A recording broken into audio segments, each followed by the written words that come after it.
Morning! Morning. Greeting the day with a song in your heart, are you? Not exactly, no. That's the only way in the depressed, deprived north. I'm thinking of joining the swallows next winter and migrating. Looking for these? Oh, thanks, Phil. I could have sworn I picked them up off the sideboard. You know, I think I must be going gaga. Well, I haven't noticed.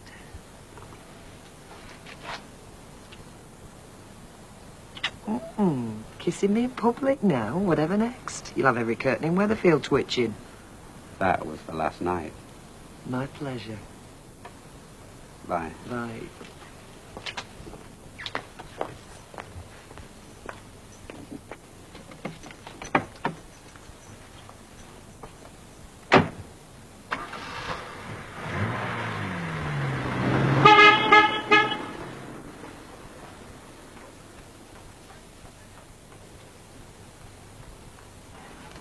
You saw the letters in the recorder, I suppose, did you? Well, you must have done. Oh, sorry, I don't read the recorder. I don't read local papers. There's too many funerals in them, especially this time of the year. Paper? Local rag, more likely. Ken Barlow's personal weekly liar. Anyway, the message match for me, I'll tell you. I'll teach you to bandy words with the like of me. You ought to see the letter I've written to him. The editor. It's a corker. It's short, sharp, and a bit witty, you know. Oh, good. You saw what they put about me in one of the letters, did you, in the Weatherfield recorder? And the irrelevant member for Weatherfield North. Me. Irrelevant. Me. Really? Mind, he thinks he's got the monopoly of the English language. He always did do. He's just a half-educated, clever dick. That's your Ken Barlow. Excuse me, Alf. Between you and me, though, he's a non-starter when it comes to politics. I mean, he's got no chance. No chance against me in this election. No chance. Hey, I'll show you that letter. Hang on. You've got one very upset husband there. It's late enough for Ken Barlow again, isn't it? And how? What are these letters in the recorder he's on about? Oh, well, Ken's published a lot of letters, all of them criticising the independence on the council, especially Alf. Dirty tricks department, eh? I thought Ken Barlow was too much of a gent for all that kind of thing. Oh, underneath that clean shirt and them shiny shoes, there's a snake, believe me. Right, that's £5 exactly. Sorry I can't make it any more. Well, that's fine, thank you. Bye. Thanks a lot, bye-bye. Letter is this. Even if I do say so myself. Bye-bye, Alf. It is. So you keep saying... Hey, listen to this bit. Far from being irrelevant, my record of public service is second to none. No one can accuse me of not pulling my weight. I have played a prominent part in the life of this town for the past 20 years. Do you think you should harp on about pulling your weight and being prominent? Why not? No, nothing. Here, listen, lovey, I've been thinking... No, just listen to this, love. For instance, who was largely responsible for the beautiful Rest a While area in the shopping precinct? What, love? Well, I'm going to see Gail. I think she should know that Brian's living with this woman. I do realise. Yeah, right. Hey, do you think I ought to mention the fountain, the grotto there as well, Audrey? Audrey, do you think I ought to mention the grotto?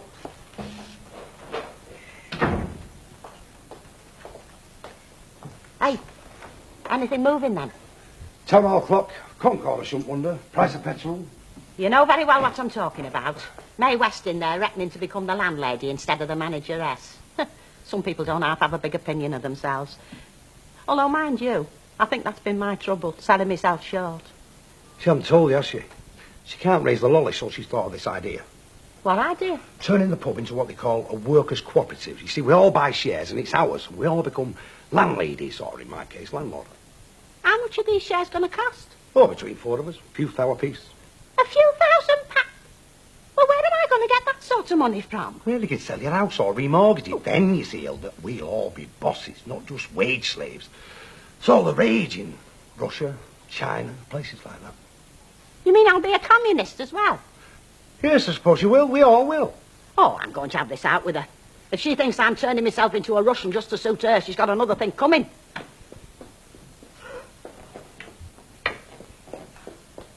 I just don't know what to do, Betty. I'll bet you don't, lovey. Ooh, it's a lot of money. Do you know how many times you must have said that? It's a lot of money. I know, 15,000 quid's a lot of money. I'd like a word. So long as it's a short un. If you're expecting me to become a communist, you got no chance. You are? My granddad was a communist. We used to call our house Little Moscow when he lived with us. He used to go around telling everybody he was going to shoot the King and Lord Derby. It was very embarrassing, especially on Empire Day and Rudyard Kipling's birthday. So you can count me out, and that's fine, love. She gone loopy. Jack will have been spinning her yarn. I can't afford to borrow that money from the bank, Betty. I can't afford it. Well, that's that then. Well, I have had another offer to lend me that brass. Who from? Alec Gilroy. He's offered to lend you 15,000 quid. 12,000, Betty. I've got 3,000 of my own, remember? You're not going to take it, are you, from him? Well, I don't think he can be that well off, do you? It's probably just acting big, you know, like he does. Yeah, one big act if you ask me. Still, What? nothing. Into dinky. You shouldn't keep buying them things, ma'am. You turn up with something new practically every time you come. Well, I love buying things for my grandchildren. I like to see them look smart. Only, listen, don't let on to Alf where you got them. Not just now, he's just a bit prickly. I can imagine. I read the recorder. Hello? Hello? Wouldn't it be easier to use them disposable nappies? Definitely. But I can't afford them. I'll buy you some. I can manage perfectly well with these, ma'am. He's gone to live with her, you know. Who has? Brian's gone to live with, what's her name, Liz. Are you certain? Ivy told me. Well, well. Is that all you're going to say? What else can I say, ma'am? Well, I know what you've got every Ma'am. right to say. Oh, come on, girl. You should tell him. He's got another child to pay to, not flashing his money about on his fancy woman. No, ma'am. Oh, I don't understand you, girl. Scrimping and saving, washing nappies while he's flying his kite. No, ma'am. Yes, I ma'am. mean it. No. I can manage. Well, you can't manage, girl. Anyway, why should you just have to... I can. I've got to. All right. Is that all, Ivy? Yes, thank you. You and Brian not on dinners this week, then? Oh, suppers. Bye. Oh, I hope she's happier at her work. Not really. Oh, what's the matter with her? Well, it's only factory gossip, you understand. But you're going to tell me anyway. Apparently, Brian's moved out and in with his new lady friend. Oh, dear. Poor Ivy. She'll not be so chuffed about that, then. No. Right, Deirdre, are you all right by yourself till Alder gets back? Have any choice? Well, no, not seeing it's your husband I'm going to see. I've written him a letter, you know. Have you? Yes, he has. Replying to all them scurrilous remarks in his paper. It's putting the record straight. I'd let you read it, but I don't have time. Anyway, you can read it yourself, can't you, in the recorder? I look forward to it. It's brilliant. It was rather naughty of Ken not to mention unfair, printing all those one-sided letters. Still, if he allows Alf the right of reply, If he does. he must do, surely. I wouldn't put your shirt on it, Emily. He really is being very sly, isn't he? Politically astute, he calls it. I get the distinct impression that you approve. Well, I've always had a soft spot for cads, Emily. Another day, another dollar, eh, Alec? Is there any other way to live? Well, you could always devote yourself to public service, join the Sally Army. I bought a few war cries in my time. What more do you want? You're a hard man, Alec. Hard life, Bet. What do you put that down to? An unhappy childhood? Not really, no. No, my mother saw I got me orange juice. My dad bought me every single number of Meccano set. No, I think the bitterness and cynicism crept in when I realised I didn't look like George Sanders. Hey, that must have come as a nasty shock. Ooh, it did. Especially when a girl told me I had more in common with Edward G. Robinson. You know, Alec, it's hard to tell when you're kidding and when you're telling the truth. I wouldn't want it any other way, Bet. I mean, look what happens when I wear my heart on my sleeve. Now, Alec. Look, you're having a drink. Look, I don't want to. You're having one. Get yourself sat down. Come on. Flower, seeing you coming through that door, it's like a burst of sunshine, you know. So Largus, please. Certainly, my flower. I miss you, you know, when you don't come in. It's a long time to be separated from the woman you adore the whole day. Oh, is that right? Yes, that'll be 120. Oi! I want 120, please. Look, if you do me as much as what you say you do, you should be happy to pay for them, flower. Hey, Allo. Thanks, yeah. Cheers. Cheers, love. Look, I know you think, Ivy. You might think you do, really, but you don't really. I feel as if I've lost everything. My husband, my son, my grandchildren, and my good name. Well, what's your good name? Got to do with what your Brian's getting up to. I mean, it's not you that's living over at Brush. But I'm his mother here. He's bound to rub off on me, ain't he? Could hear it everywhere I went this morning. In fact, they're all talking about me. I could smell it. Have you heard latest about Ivy Tilsley's lad? I used to think I had the respect. Now they just gossip about me. Well, that don't break no bones, as I should know 'em too well. Do you know, I even think that Audrey Roberts blames me for what's happened.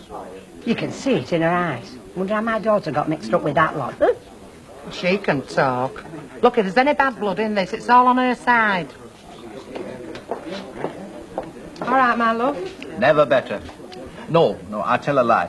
Actually, I once drank half a bottle of scotch in a poolside jacuzzi, watching two gorgeous blondes doing aerobics. That had a very high, happy content, as I recall. There you go again, telling me fairy tales. No, it's true. I can take you to the hotel in Marbella. Alec, Yes. you were having me on when you offered to lend me the brass to buy the tenancy of this place, weren't you? No. 12,000 quid, plus my 3,000, as Betty keeps reminding me. It is a lot of money. Relatively a lot of money, Bet. I mean, relative to being stony broke, it's a fortune. Relative to having a few bob, it's peanuts. I mean, ask anybody in the city. It's peanuts to you. Ah, no, I didn't say that. Let's say it's coconuts, eh? You don't believe me, do you? I could let you have it today if you like.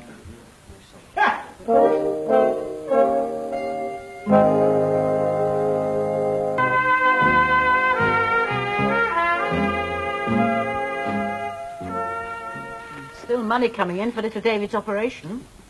Amazing, isn't it? I mean, here we are, marooned in a wasteland of greed, violence, and bad manners. Yet ask people to stump up to help a complete stranger, and you get buried under an avalanche of lollipop money and widow's mites. There's hope for the human race yet. Apart from aspiring politicians, that is. Sarcasm goes straight out of the head of aspiring politicians. I know, I can see where it's ruffled your hair. Come in!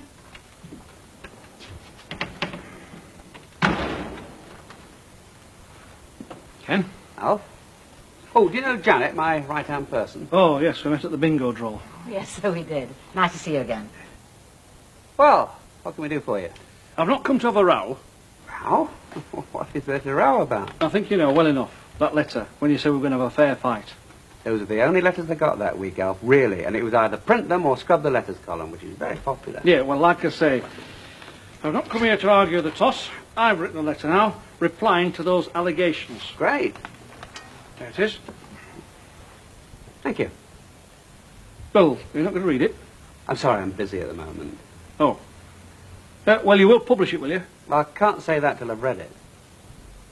Oh. Right, then I'll get off and let you deal with whatever's so busy for you. Right. Cheerio. Bye. Cheerio. Bye. What is it?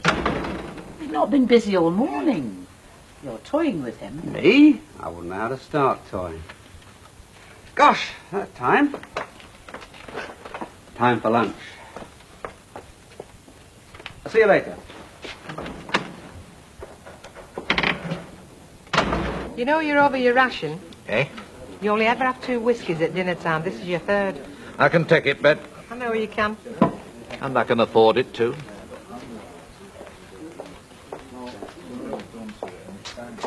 Have you told him to go and jump in the lake? No. You can't take that money from him. There'd be that many strings of it. You'd be like a fish in a fishing net. If I don't take the money, I can't have the tenancy. At least you won't be able to look like Alec Gilroy now, will you?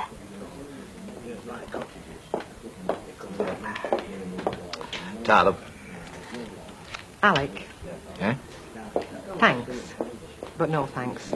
For the offer of that loan, it was very generous of you. Thought you wanted to be landlady here very badly.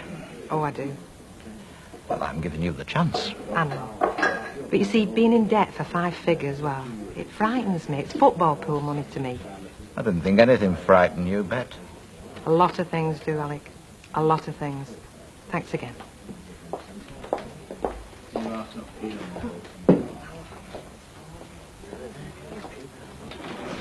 What?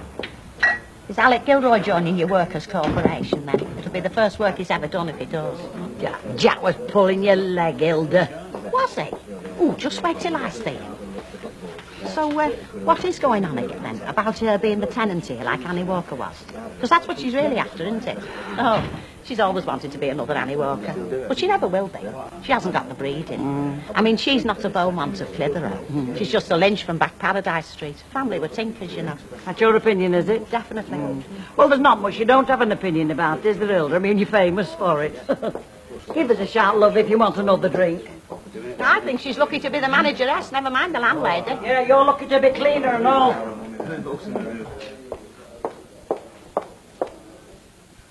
Right. You told him? Yep. What did you tell him? I told him he could keep his brass. It's for the best, love. I wanted that tenancy, Betty. I know it's not a lot different than what I've got now, but I wanted it. Well, you'll have to save up a bit harder, love. Oh, aye, and price will keep going up and all, won't it? God knows, it's not much of an ambition to want to be a pub landlady. But it's best I could hope to do, you see. It'd sort of round me off, do you know what I mean? Yeah, I think I do, lovely. Anyway, I just have to tell the brewery I've changed my mind. A girl's entitled to do that, isn't she? There's no loss.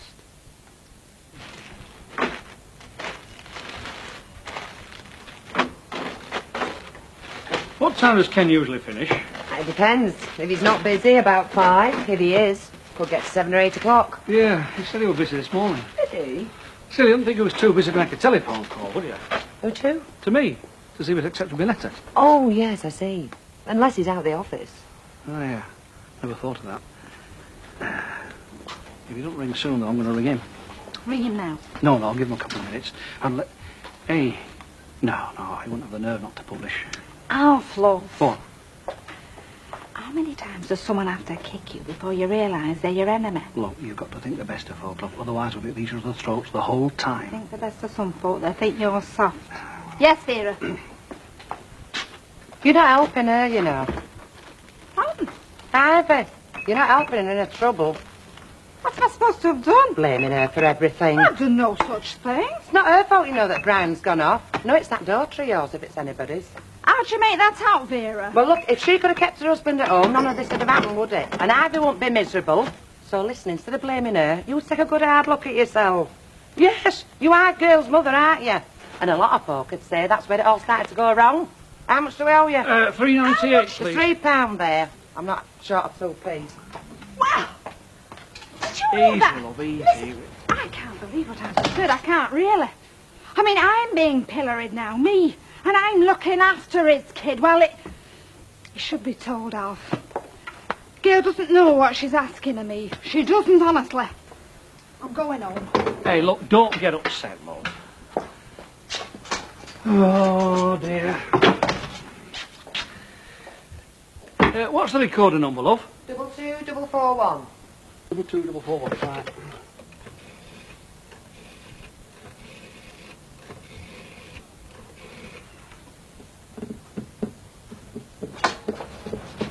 Hello. Hello, Ken. Oh, hello. Oh, my wife's still here, is she? Yeah, Deirdre. Ah, hi, you coming home? Yeah, I think I've just finished. Have I, Alf?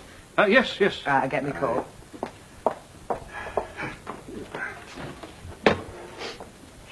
Oh, by the way, I liked your letter. Very good. Well, are you going to publish it then? Of course. Oh, Right.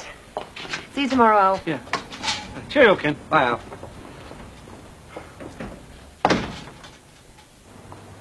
So did I hear you say you're definitely going to print his letter?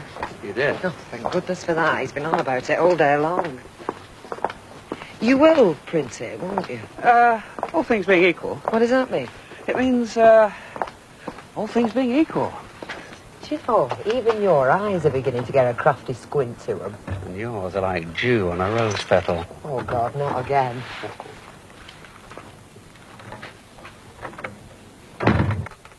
No, I've just changed my mind.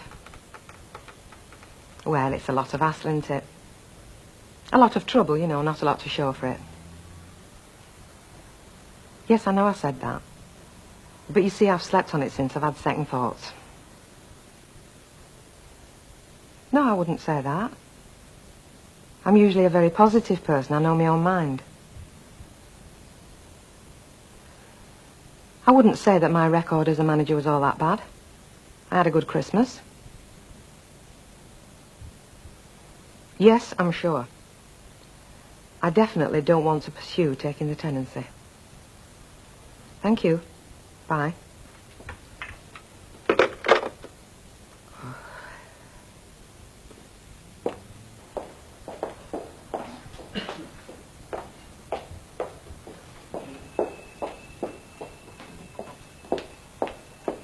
So what did they say? He had a lot to say. Who's he? George Newton. Oh, him. I think I've gone and blown it, Betty. How do you mean, blown it? He wasn't that thrilled at all with me changing my mind.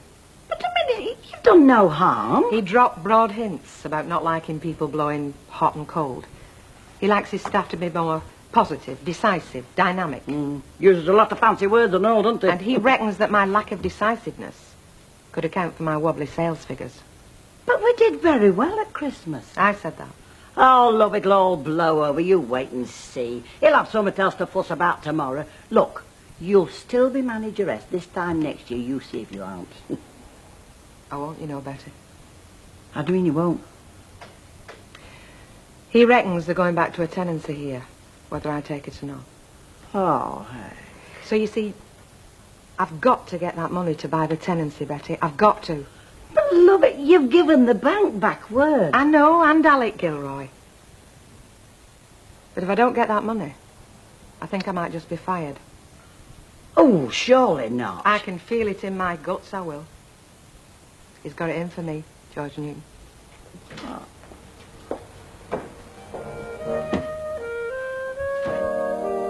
All this week's episodes, by the way, are all packed conveniently into one big omnibus edition this Sunday afternoon at 3 o'clock. Luckily, this is television and not smell-o-vision, because the heady aroma of decomposing crocodile is not a pleasant one. In 3 Up, 2 Down, next on Plus.